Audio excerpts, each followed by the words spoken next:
playing 11ত স্থান লাভ কৰিবনে অসম সন্তান ৰিয়ান পৰাগে ভাৰতীয় ক্ৰিকেট দলৰ নিৰ্বাচন এবাৰ খুব আচৰিত ধৰণৰ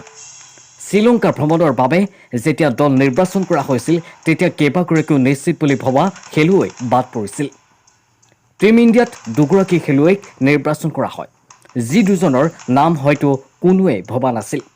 এই দুগৰাকী হৈছে ৰিয়ান পৰাগ আৰু হৰ্ষিত ৰাণা অৱশ্যে ৰিয়ানে এই দলটোত স্থান লাভ কৰিব বুলি আশাবাদী আছিল অসমৰ ক্ৰিকেট অনুৰাগীসকল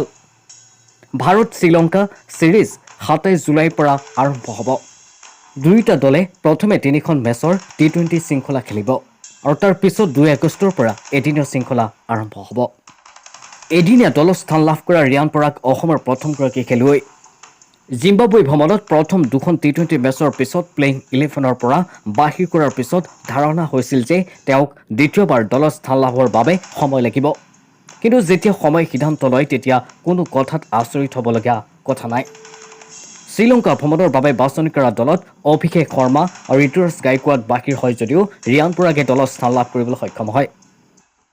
অসম সন্তান ৰিয়ানে কেৱল টি20 নহয় এদিনীয়া দলৰ বাবেও নিৰ্বাচিত হয় কিন্তু এদিনীয়া দলত স্থান লাভ নকৰিলে সূৰ্যকুমাৰ যাদৱ ৰিংকু সিং আৰু ৰবীন্দ্ৰ জাদেজাই অসম সন্তান ৰিয়ান পৰাগে দলত স্থান লাভ কৰিলে ঠিকেই কিন্তু এতিয়া কথা হ'ল ৰিয়ানে প্লেইং 11ত স্থান লাভ কৰিবনে টি20ত পালেও এদিনীয়া মেচত এনে সম্ভাৱনা দেখা পোৱা নাই যদি ভাৰতীয় মেনেজমেণ্টে নিজৰ বেষ্ট প্লেইং 11ৰ সৈতে নামে তেন্তে ৰিয়ান বহিবলগীয়া হ'ব পাৰে কেৱল ৰিয়ানেই নহয় ৰিয়ান পৰাগৰ বাহিৰেও ঋষভ পন্থো প্লেইং 11ৰ পৰা বাহিৰ হ'ব পাৰে কোনো এটা দলত প্লেইং 11 এনেধৰণে নিৰ্বাচন কৰা হয় য'ত উইকেট কিপাৰ সহ 5জন বেটছমেন আৰু 5গৰাকী বলাৰ এগৰাকী অলৰাউণ্ডাৰ ৰখা হয়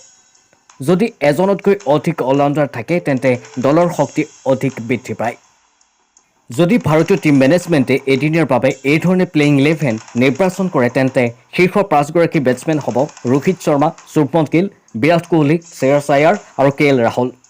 6ঠ নম্বৰত অলৰাউণ্ডাৰ আহিব আৰু তাৰ বাবে দুগৰাকী দাবীদাৰ শিৱম দুবে আৰু অক্ষৰ পেটেল যদি দলে বেটিং অলৰাউণ্ডাৰ শিৱম দুবেৰ সৈতে যায় তেন্তে তেওঁৰ পিছৰ 5গৰাকী খেলুৱৈ হ'ব পাৰে অক্ষৰ পেটেল ৱাশ্বিংটন সুন্দৰ কুলদীপ যাদৱ অৰ্শদীপ সিং আৰু মহম্মদ সিৰাজ আনহাতে দলে যদি বলিং অলৰাউণ্ডাৰ অক্ষৰ পেটেলৰ সৈতে যায় তেন্তে ৱাশ্বিংটন সুন্দৰ কুলদীপ যাদৱ অৰ্শদীপ সিং মহম্মদ সিৰাজ আৰু হৰ্ষিত ৰাণাই দলত স্থান লাভ কৰিব সম্ভাৱ্য প্লেইং 11ত কোন কোন আছে চাওঁ হওক ৰোহিত শৰ্মা শুভমন গিল বিৰাট কোহলি শ্ৰেয়াছ আয়াৰ কেএল ৰাহুল শিৱম দুবে অক্ষৰ পেটেল ৱাশ্বিংটন সুন্দৰ কুলদীপ যাদৱ অৰ্শদীপ সিং আৰু Mohammad Siraj news desk report দৈৰজিত হওক